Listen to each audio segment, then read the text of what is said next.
வெள்ளிக்கிழமை மறுநாள் சனிக்கிழமை அதிகாலை 8:30 மணி அளவில். ஆமா, என்னுடைய மகளுடைய ஆயுள் முடிந்து யாருக்கு நான் தீங்கு செய்ய சுவாமி. அப்படி இருக்கும் பொழுது மகனுக்கா இப்படிப்பட்ட நிலைமை ஏற்பட வேண்டும். நான் என்ன சொல்வது? காரணத்தில் அப்படி கிடைத்திருக்கிறது. நான் அதை சொன்னேன் கிடையாதா? ஓ அப்படியா? ஒரு பொருளை எங்க தொலைத்தோமோ அதே இடத்தை தேடினால்தான் பொருள் கிடைக்கும். அதை பொருளை இதற்கு விமோசனம் நானே சொல்ல விடுகிறேன். சொல்லுங்க சுவாமி. இதுக்கு ஒரு வழி இருக்கிறது. என்ன வழி அது? ராஜேந்திரமன்னா, உன்னுடைய அரண்மனை சுற்றிலும் இரும்பால் கோட்டை ஒன்று அமைக்க வேண்டும். அப்படி இரும்பால் கோட்டை அமைத்தால் மட்டும் போதாது.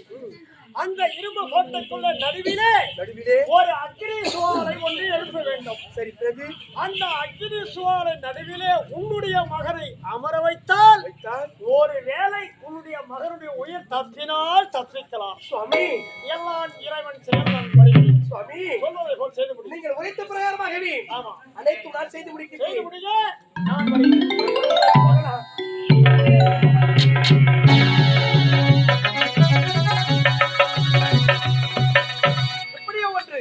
என்னுடைய தந்தை எனக்கு திருமணம் என்று சொல்லிவிட்டு சென்று விட்டார்.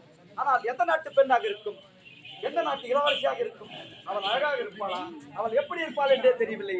என்னுடைய மனமானது சந்தோஷமாக இருக்கிறது. அழகாக ஆடி பாடிக்கொண்டே போக வேண்டும்.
நான் ஏழைக்கெல்லாம் சொந்தக்காரன் தான். நான் எப்பொழுதும் ஏழைக்கெல்லாம் சொந்தக்காரன் தான். அதுக்கின்னா, அதுக்கின்னா, தும்முக்கின்னா, தும்முக்கின்னா, அதுக்கின்னா, அதுக்கின்னா, தும்முக்கின்னா, தும்முக்கின்னா. சந்தோஷமாக ஆடி பாடிவிட்டோம். சென்று என்னுடைய தந்தையை சந்திக்க வேண்டும்.